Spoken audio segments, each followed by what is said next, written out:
बिस्मिल्लाहिर्रहमानिर्रहीम। अस्सलाम वालेकुम guys, welcome back to another vlog. आज का व्लॉग करते हैं शुरू दोस्तों। और जैसा कि बहुत सारे दोस्त मुझे कमेंट्स करते रहते हैं कि यार आपकी कोई वीडियो नहीं आ रही, थोड़ी सी मसरूफियात इतनी थी कि मैं वीडियो बना नहीं सका। तो आज मेरे पास टाइम था तो मैंने कहा चलो अपने दोस्तों के लिए वीडियो शेयर करते हैं और इंशाल्लाह मैं कोशिश करूँगा प्रॉपर वीडियो बनाने की। अगर हर रोज़ ना बना सका तो मैं कोशिश करूँगा हफ्ते में एक वीडियो आप दोस्तों के लिए ज़रूर शेयर किया करूँ और जो इन्फॉर्मेशन हो वो आप दोस्तों के साथ शेयर करूँ। तो सबसे पहले आपसे न्यूज़ शेयर करता हूँ कि वीज़े के बारे में बहुत सारे दोस्त कमेंट्स कर रहे हैं कि यार अभी तक वीज़े मलेशिया ने ओपन किए हैं या नहीं किए। तो आपको थोड़ा सा ये बता दूं कि गवर्नमेंट मलेशिया ने सिर्फ कंपनी के मालिक हैं, फैक्ट्रियों के मालिक हैं, उनसे बोला है कि आप इस साल के दिसंबर तक मतलब इस 12वें महीने तक आप अपनी कोटे अप्लाई कर सकते हैं और जिनको जितनी ज़रूरत है बंदों की वो अप्लाई कर सकते हैं। ठीक है, तो ये जो प्रोसेस था ये मालिकान का इमिग्रेशन था। कोटा अप्लाई, कोटा लोगों को पता नहीं होगा कोटा क्या होता है। कोटा था मतलब अप्रूवल, जितने लोग चाहिए एक कंपनी को, एक फैक्ट्री को कितने लोग चाहिए, तो वो फिर इमिग्रेशन कोटा अप्लाई करते हैं, उनकी फ़ीसें जमा होती हैं, फिर वो उनको वीज़े दिए जाते हैं। ठीक है, ये प्रोसेस पहला होता है। वीज़े अभी शुरू नहीं हुए थे, तकरीबन जनवरी और फरवरी में भी ये वीज़े शुरू हो रहे हैं।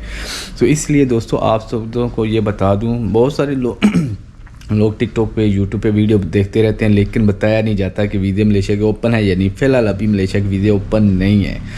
मलेशिया के वीज़े ओपन हो जाएंगे इंशाल्लाह जनवरी और फरवरी में। ठीक है, तकरीबन तमाम सेक्टर के वीज़े ओपन हो जाएंगे। तो स्टेप हो गया 1, मतलब मलेशिया के अभी वीज़े बंद हैं लेकिन कंपनी मालिकान वीज़े ले रहे हैं, अप्लाई कर रहे हैं, जिनको जितनी ज़रूरत है वो अप्लाई कर रहे हैं। ठीक है, उसके बाद वीज़ा जनवरी और फरवरी में शुरू हो जाएंगे। दूसरी बात दोस्तों, अभी मैं विज़िट वीज़े पे बात करूँगा। विज़िट वीज़ा पे बहुत ज़्यादा सख्ती हो चुकी है। मैं खुद अभी पाकिस्तान गया हुआ था, वापस आया हूँ, तो मलेशिया इमिग्रेशन जो कुआलालंपुर में मैंने खुद देखा है कि वहाँ बहुत सारे लोगों को डिपोर्ट किया गया है। ऐसा नहीं है कि जिन लोगों के पास मनी शो भी थी, होटल बुकिंग भी थी, रिटर्न टिकट भी थी, उन लोगों को भी मैंने खुद देखा है, उनको वापस ऑफलोड किया गया मलेशिया एयरपोर्ट से। रीज़न क्या है मैं आप दोस्तों को बताता हूँ, असल मसला क्या है, वजह क्या है, क्यों ये रोका जा रहा है। इंशाल्लाह वो वीडियो मैं सारी आप दोस्तों के साथ शेयर करूँगा कि कौन सा एयरपोर्ट बेस्ट है ट्रैवल करने के लिए, किसी आउट कंट्री में जाने के लिए, इस्लामाबाद या कराची, पेशावर या लाहौर। तो इंशाल्लाह मैं जो लाहौर में जो मेरे साथ वाक़या हुआ था वो भी आप दोस्तों के साथ शेयर करूंगा, लेकिन नेक्स्ट वीडियो में। इस वीडियो में मैं सिर्फ आप दोस्तों से शेयर कर रहा हूं कि जो मलेशिया में लोग आना चाह रहे हैं या जो लोग, बहुत सारे लोगों का माइंड बन चुका है कि हम विज़िट वीज़ा पे जाके कुछ वहाँ अपना वीज़ा चेंज करवा लेंगे, जो कुछ भी है, या जो पर्सनली यहाँ घूमने फिरने के लिए आ रहे हैं। तो यार अगर आप सही घूमने फिरने के लिए आ रहे हैं तो वो तो ठीक है यार, आप आएँ घूमने फिरने के लिए, लेकिन अगर आप सोच रहे हैं कि वहाँ जाके मैं विज़िट वीज़ा पे अपना वीज़ा चेंज करवाऊँगा तो दोस्तों अभी बहुत मुश्किल हो गया है। अभी अगर मुझसे पूछें तो बहुत ज़्यादा मुश्किल हो गया है, क्योंकि मलेशिया गवर्नमेंट ने बहुत ज़्यादा सख्तियाँ कर दी हैं। हर वीडियो में आप दोस्तों को बताता रहता था कि मलेशिया में विज़िट वीज़े पे मत आएँ, वाकई मत आएँ दोस्तों। जो आपको एजेंट बोलते हैं ना, वहाँ से अभी तकरीबन 5-6 लाख ले रहे हैं विज़िट वीज़ा का सेटिंग करवा के आपको यहाँ भेज रहे हैं। यहाँ आपको जितने लोग 2023 से आए हैं, क्योंकि 2022 में आए थे उनके फिंगरप्रिंट लग गए थे, लेकिन 2023 से जो लोग आए हैं अभी तक वो जलील हो रहे हैं और मैसेज मुझे करते रहते हैं, ज़हीर भाई क्या बना, मैं ये फिंगरप्रिंट ओपन हुए हैं या नहीं हुए और वीज़े लगेंगे या नहीं लगेंगे, ये पूछते रहते हैं दोस्तों। अभी तक फ़िलहाल फिंगरप्रिंट बंद है। और एक और बात आप दोस्तों से शेयर करूँ कि फ़िलहाल इनका कोई मूड नहीं है, जो मलेशिया में रह रहे हैं ना, जो सोच रहे हैं कि फिंगरप्रिंट ओपन होंगे, कोई पता नहीं है दोस्तों, हो सकते भी हैं, क्योंकि यहाँ की गवर्नमेंट कानून इमिग्रेशन का कोई पता नहीं चलता। फ़िलहाल जैसे अभी उनका माइंड है, फ़िलहाल इस माइंड में है ही नहीं कि वो फिंगरप्रिंट ओपन करें। जिस तरह की ऑपरेशंस हो रही हैं, अभी कल परसों फिर जीएम प्लाजा कुआलालंपुर के अंदर बहुत सारे पाकिस्तानी बंगालियों की दुकानें हैं, कितने लोगों को वहाँ से पकड़ा गया। ठीक है ना, उनमें बहुत सारे इलीगल भी होंगे, लीगल भी होंगे, लेकिन जो लोग पकड़े गए लीगल वाले भी। यहाँ मैं आप दोस्तों को एक और बात बता दूँ, जो लोग लीगल भी होते हैं ना, अगर इनको इमिग्रेशन पकड़ लेती है ना, तो वो फिर उनके लिए तरीक़ाकार ये होता है, जिस बॉस का वीज़ा है वो बॉस खुद जाएगा उनको छुड़वाने के लिए। ठीक है ना, وہ 2 یا 3 دن میں ان کو جانا ہوتا ہے. اگر 2 یا 3 دن میں وہ باس نہیں جاتا تو ان کا جو کیس ہوتا ہے وہ لگ جاتا ہے. پھر وہ کیس 14 دن تک رہتا ہے.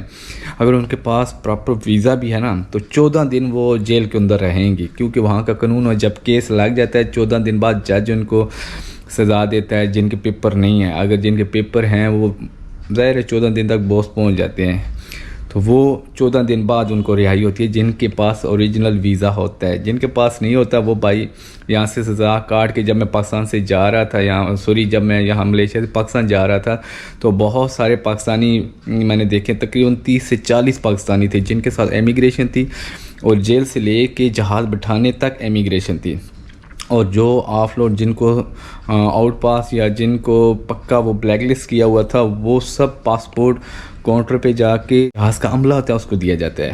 ٹھیک ہے، جتنے لوگ جو پکڑے جاتے ہیں پھر ان کو جہاز میں بٹھانے کے بعد وہ لوگ جو پاکستان میں کسی بھی ایئرپورٹ پہ جیسے لاہور، اسلام آباد یا کراچی میں اترے ہیں تو وہ جو پاسپورٹ ہوتی ہیں لاہور جہاز کا عملہ وہ پاسپورٹ FI دے دیتا ہے. ٹھیک ہے نا، یا ایئرپورٹ والا جو عملہ ہوتا ہے ان کو دے دیتا ہے. پھر وہ پاکستان میں جو کارروائی کرتے ہیں، ظاہر آپ کو پتہ ہے پاکستان میں بنا پیسے کی کوئی بات نہیں ہوتی. وہاں اگر پکڑ بھی لیتے ہیں تو آپ کو وہاں بھی پیسے دے کے گھر جانا پڑتا ہے. اس لیے دوستو احتیاط کیا کریں. یہ صرف ایسا نہیں ہے کہ آپ وزٹ ویزا پہ ملیشیا آ جائیں گے یا سیٹل ہو جائیں گے آپ کا ویزا لگ جائے گا، لیکن اس کے نیگیٹو بھی سوچا کریں. اگر اللہ نہ کرے یہاں سے آپ واپس چلے جاتے ہیں، یہ آپ کا نقصان ہوگا. ریٹرن ٹکٹ ضائع ہو جائے گی. آپ کا بہت بڑا نقصان ہوتا ہے جہاں سے آپ واپس جب جاتے ہیں آف لوڈ کے امیگریشن سے. دوسرا یہ ہے کہ اگر آپ وزٹ ویزا پہ آتے ہیں، یہاں آپ کو کام مل جاتا ہے، بہت مشکل ہوتا ہے. وزٹ ویزے پہ کام مل تو جاتے ہیں لیکن گارنٹی نہیں ہے تنخواہ ملنے کی. تو اس لیے یہ بھی سوچا کریں. ٹھیک ہے، یہ نہ سوچا کریں ایجنٹ نے آپ کو بول دیا ہے تو وہاں جا کے آپ کا ویزا بھی لگ جائے گا. کچھ لوگوں کو تو بتایا ہی نہیں جاتا. ایجنٹ لوگ وہ بولتے ہیں آپ کا ویزا ہے، جب وہ ملیشیا پہنچ جاتے ہیں 6 لاکھ میں تو ان کو پتہ چلتا ہے یہ تو وزٹ ویزا تھا. پھر وہ ایجنٹ سے رابطہ کرتے ہیں. ایجنٹ بولتے ہیں کہ ہاں ابھی آپ کا ویزا چینج ہوگا، ڈاکٹری ہوگی، یہ ہوگا وہ ہوگا. تو وہ 4-5 مہینے ایسے ہی ذلیل کرتے ہیں. اور کچھ ایسے ایجنٹ ہوتے ہیں جنہوں نے ان کو بولا ہوتا ہے، لارا لگایا ہوتا ہے کہ ہم آپ کو کام بھی دیں گے. وہ بیچارے آ کے پھر یہ ایجنٹ جو لوگ ہوتے ہیں نا، یہ بہت بڑا مافیا ہے. ان کے لوگ پاکستان میں بھی ہوتے ہیں اور یہاں بھی ہوتے ہیں. وہاں جو ایجنٹ پاکستان سے بندے بھیجتے ہیں، یہاں وہ جن کی مطلب پراپر ویزا کام دیں گے، یہ ہوگا وہ ہوگا، یہاں پھر انہوں نے ایک روم لیا ہوتا ہے، وہاں روم میں ان کو بٹھا دیتے ہیں جہاں کہیں بھی ان کو کام ملتا ہے. پھر وہ پتہ ساتھ یہ بھی کہتے ہیں کہ جہاں جن لوگوں کو کام کی ضرورت ہوتی ہے وہاں وہ بندے بھی بھیجتے ہیں. ٹھیک ہے نا، ایسا نہیں ہے. یہاں آپ کو سخت کام بھی ملے گا، مشکل کام بھی ملے گا. اور کچھ ایسی ہوتی ہیں جہاں آپ کو کام پہ بھیجا جاتا ہے، وہ آپ کو کام پسند نہیں آتا. آپ اس ایجنٹ کو بولتے ہیں یہ مجھے کام پسند نہیں ہے. ایجنٹ کو بیچ میں غصہ ہوتا ہے، یار اتنی مشکل سے اس کو اس کام پہ بھیجا ہے. پھر وہ آپ کو ذلیل کرتا ہے، روم میں بٹھائی رکھے گا 1-2-3 مہینے. پھر آپ خود ہاتھ پاؤں مارو گے. یار آگے پیچھے کوئی دوست، ریلیٹیو، کوئی علاقے کا بندہ ہے تو اس سے رابطہ کرتے ہیں، یار ہمیں کام پہ لگواؤ، ہم پھنس گئے ہیں یہاں پہ. تو ایجنٹوں کو بھی پتہ ہوتا ہے یہ 2-3 مہینے ان کو تنگ کریں گے، یہ بھاگ جائیں گے نہ، تو یہ پیسے کی بات کریں گے. پھر یہ ان کو اپنی پڑی ہوگی، یار کچھ جیب میں پیسے آئیں، ہمارا کھانے کا گزارا ہو جائے، ہم کسی طرح سے 1 مہینہ سروائیو کر سکیں. تو دوستو یہ بڑی چیزیں جو ہم نظر انداز کر دیتے ہیں جب آپ ملیشیا آ رہے ہوتے ہیں، خاص کر کے ایجنٹوں کے ہاتھوں سے یہ چیزیں لازمی سوچا کریں. وہ آپ کا سکا بھائی نہیں ہے جو آپ کو بلا رہا ہے ایجنٹ. ٹھیک ہے، نہ یہ آپ کا رشتہ دار ہے. ایجنٹ ہے، اس کو پتہ ہے پراپر کس طرح میں نے لوگوں کو بلانا ہے، کس طرح استعمال کرنا ہے، کس طرح میں نے پیسے لینے ہیں. اس کا مطلب آپ تک ایک پیسے لینا ہوتا ہے. آپ کو جب ملیشیا میں پہنچ جاتے ہیں پھر آپ کی اپنی ذمہ داری ہوتی ہے کیا کرنا ہے کیا نہیں کرنا. اس کے بعد جب آپ پکڑے بھی جاتے ہیں، امیگریشن کا چھاپا پڑتا ہے، اگر آپ پکڑے بھی جاتے ہیں وہ ایجنٹ آپ کے پیچھے کبھی بھی نہیں آئے گا. تو یار یہ مت سوچا کہ ہم وہاں جا کے سیٹل ہو جائیں گے. ٹھیک ہے، پازیٹیو سوچ رکھنی چاہیے، آنا چاہیے، سوچنا ایسا چاہیے. لیکن اگر آپ پراپر لیگل طریقے سے آئیں گے تو آپ کے لیے کوئی مسئلے مسائل نہیں ہوں گے. ملیشیا میں سیٹنگ کرنے کے لیے وہاں سے آپ پیسے دیں گے. یہاں ابھی پہلے کیا ہوتا تھا، ابھی یہاں یہ بڑے مسئلے ہیں ایئرپورٹ پہ ملیشیا. آپ بڑی دوست کمنٹس کریں گے یار تم ایسا بولتے ایسا بولتے. ابھی ایسا ہے بھائی، ابھی سختی ہے ملیشیا ایئرپورٹ پہ. پہلے جتنے ینگسٹر امیگریشن میں بیٹھا ہوا کرتے تھے کاؤنٹر بار، میں خود کتنی بار 1 سال میں 5-7 دفعہ ان آؤٹ ہوا ہوں، ملیشیا سے پاکستان گیا ہوں. تو میں نے خود یہ چیزیں دیکھی جو آپ دوستوں کے ساتھ شیئر کروں. میں سنی سنائی بات نہیں کر رہا ہوں. काउंटर पे पहले जो यंगस्टर बैठे हुए करते जो नए जो अमला था इमिग्रेशन का, ठीक है। तो जब ये सूरत हाल देखी है मलेशिया इमिग्रेशन ने कि इनलीगल तो बहुत ज़्यादा हो गया मलेशिया में, तो उन्होंने फिर उनको ख़बर भी मिली है कि यार इस तरह हो रहा है, लोग आ रहे हैं 2 नंबर तरीके से। कुछ लोग जो थाईलैंड वाली साइड से आ रहे हैं उधर भी अमला चेंज हो चुका है, ठीक है, थाईलैंड वाले बॉर्डर से भी। और डायरेक्ट जो एयरपोर्ट पे बाई एयर आ रहे हैं उनके लिए भी ये मसला हो चुका है, क्योंकि इन्होंने अमला ही चेंज कर दिया। तकरीबन जितने भी अमले के लोग हैं इमिग्रेशन के, वो 40-45 साल से ऊपर के लोग अभी ड्यूटी कर रहे हैं। मैंने खुद देखा, मैं खुद हैरान हो गया यार ऐसा क्यों हो रहा है। और इन सब जो काउंटर बने होते हैं इमिग्रेशन के, इनके सामने एक ऑफिसर खड़ा होता है इमिग्रेशन का। वो ऐसा नहीं है कि आपको किसी भी सेटिंग होगी आप उस काउंटर पे चले जाएं, अभी ऐसा नहीं है। वो ऑफिसर भी कभी कभी देखता है वीज़ा वालों का, ये पासपोर्ट क्यों, आपका पासपोर्ट भी कौन सा वीज़ा है, किस पर्पज़ के लिए आप आए हैं। मैंने खुद देखा है, प्रॉपर विज़िट करने के लिए आया या सिर्फ वही क्योंकि हमारा पाकिस्तान, नेपाल, इंडिया, बांग्लादेश और म्यांमार के लोग और इंडोनेशिया के लोग जो भी मलेशिया में आते हैं वो घूमने वाले कम होते हैं, काम करने वाले, क्योंकि अक्सरियत जो मलेशिया में वो इन कंट्रियों की है, Indonesia, Pakistan, Nepal, India, Bangladesh, Myanmar, ठीक है ना, और फ़िलिपीन, और इसके अलावा और ये कंट्रियां हैं जो ज़्यादातर मलेशिया में काम करने वाले होते हैं लोग। और ये लोग जब इन कंट्रियों से विज़िट वीज़ा पे पाकिस्तान या दूसरी कंट्रियों से लोग आ रहे होते हैं मलेशिया में, इनकी बड़ी नज़र होती है इन लोगों पर कि वाकई प्रॉपर काम के लिए आ रहे हैं या प्रॉपर विज़िट वीज़ा के लिए आ रहे हैं, ठीक है। ये बड़ी नज़र रखते हैं और इनका एक्सपीरियंस होता है इमिग्रेशन का, किसी भी कंट्री में चले जाएं। तो दोस्तों जब आप आ रहे होते हैं, बात फिर मुख्तसर ही करूँगा कि आप विज़िट वीज़ा पर आ रहे हैं तो बहुत सारी चीज़ों का एहतियात करें। मेरा एक दोस्त था कराची से आ रहा था, ठीक है, वो खुद ऑफलोड हुआ है यहाँ मलेशिया एयरपोर्ट से, ठीक है। उन्होंने बोला यार सेटिंग करवा के मैं तो कराची से आ गया था, लेकिन मलेशिया एयरपोर्ट से मैं ऑफलोड हो चुका हूँ क्योंकि मेरी सेटिंग जो बनी हुई थी काउंटर पे, वो एक नंबर पे जाना था, मुझे वहाँ से आंबले ने दूसरी लाइन में खड़ा कर दिया था और मैं उस काउंटर पे जा ही नहीं सका। और जब मैं वहाँ गया तो उन्होंने मुझे ऑफलोड कर दिया। तो ये दोस्तों प्रॉपर चीज़ें देखनी होती हैं। और कुछ अभी पहले ऐसा होता था, जो विज़िट वीज़ा पर आते थे लोग, जहाँ से उतरने के साथ ही कॉलें शुरू कर देते हैं एजेंटों को, क्योंकि यहाँ पे एयरपोर्ट पे CCTV लगे होते हैं, कैमरे लगे होते हैं, वो देख रहे होते हैं, नज़र कर रहे होते हैं और आपको आपकी हरकत को चेक कर रहे होते हैं।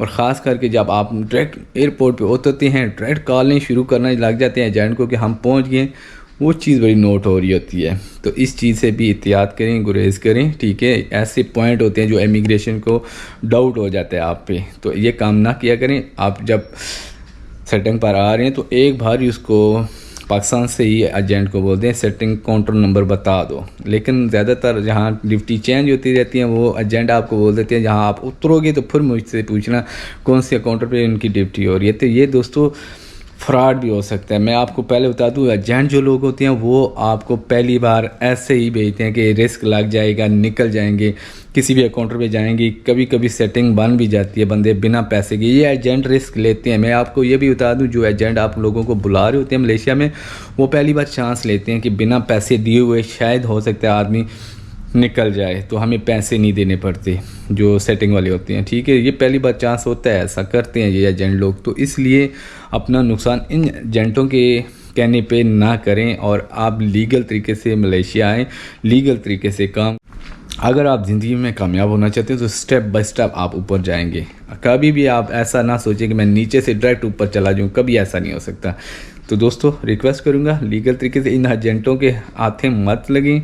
ये जो एजेंट हैं ये आपसे सिर्फ उनका काम पैसे लेना होता है। आपको वो बड़े अच्छे ख्वाब दिखाते हैं यार, बड़े सुहाने ख्वाब दिखाते हैं कि ये आपको वहाँ काम बड़े मिलेंगे, तनख्वाहें इतनी हैं, वीज़ा भी लगेंगे, ये होगा वो होगा। इसलिए इन एजेंटों से बचें, लीगल तरीके से हैं। अब बड़े दोस्त बोलेंगे यार बिना ऐसे एजेंट के आप आ भी नहीं सकते। आ सकते हैं यार, क्यों नहीं आ सकते। अभी आप ऑनलाइन वीज़ा अप्लाई करें, मलेशिया का विज़िट वीज़ा है, आप प्रॉपर होटल बुकिंग करें, रिटर्न टिकट लें, मनी शो करें। मनी शो 1000 रिंगट, $1000 लाजमी होनी चाहिए। ये बड़े मायने रखती है आपको मतलब विज़िट वीज़ा पर आने के लिए। ये प्रूफ बड़ा मजबूत होता है यार, वाकई ये लोग पैसे हैं इसके पास और आ रहे हैं घूमने फिरने के लिए। तो ये चीज़ें नज़रअंदाज मत किया करें। अगर आप वर्क वीज़े पर आ रहे हैं तो फिर तो मसला ही नहीं है, लेकिन वर्क वीज़े अभी तक मलेशिया ने बंद किए हुए हैं, जनवरी से ओपन हो रहे हैं। इसके अलावा और कोई इन्फॉर्मेशन है वो मुझे कमेंट्स में करें। इंशाल्लाह मैं कोशिश करूँगा हर महीने में अपनी एक ना एक वीडियो मलेशिया के बारे में या मलेशिया के हवाले से आप दोस्तों के साथ शेयर करता रहूँगा नेक्स्ट इंशाल्लाह। और اگر کوئی بھی کوشچن ہو تو آپ مجھے کمنٹس کر سکتے ہیں. ملتے ہیں ایک نئی ویڈیو میں ایک نئے ولاگ میں. اپنا بہت سارا خیال رکھیں, دعاؤں میں یاد رکھیں. اللہ حافظ دوستو.